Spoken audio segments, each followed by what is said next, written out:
Hello दोस्तों, राधे कृष्णा। मैं नीलम तिवारी आप लोग का अपने चैनल राधे कृष्णा नीलम तिवारी में स्वागत करती हूँ।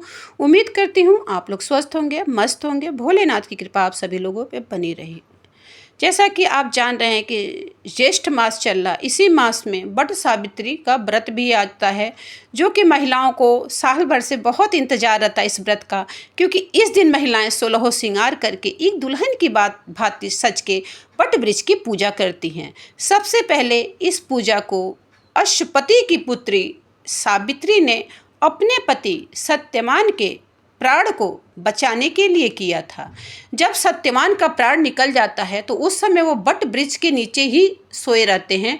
सावित्री उसी वट वृक्ष के नीचे से यमराज के पीछे लगती हैं और यमराज से अपने पति के प्राणों को लाके उसी वट वृक्ष के नीचे सत्यवान को जो है जल ग्रहण कराती हैं और उन्हें पंखा करती हैं, यानी कि बेना करती हैं, और स्वयं भी जल को ग्रहण करके इस व्रत को उसी वट वृक्ष के नीचे तोड़ती हैं।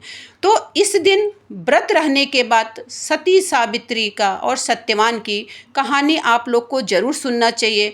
वट वृक्ष में जो फली लगी होती है उसको लेके निगला जाता है, मतलब घोटा जाता है, और जल को उसी वट वृक्ष के नीचे ही ग्रहण किया जाता है। इस बात का आपको ध्यान रखना है कि आप जब पूजा कर लेती हैं तो जो पहला जल आप पिएंगी वो वट वृक्ष के नीचे ही पिएंगी। इस चीज़ का आपको ध्यान रखना है कि वट वृक्ष के नीचे ही आप अपना व्रत तोड़ेंगी। बहुत लोग चना भी घोटते हैं, जैसे आपके घर की विधान हो उस चीज़ को आप जान लेना। बाँस की टोकरी अवश्य आप लोग को ले लेनी है, क्योंकि बाँस की टोकरी का बहुत महत्व होता है।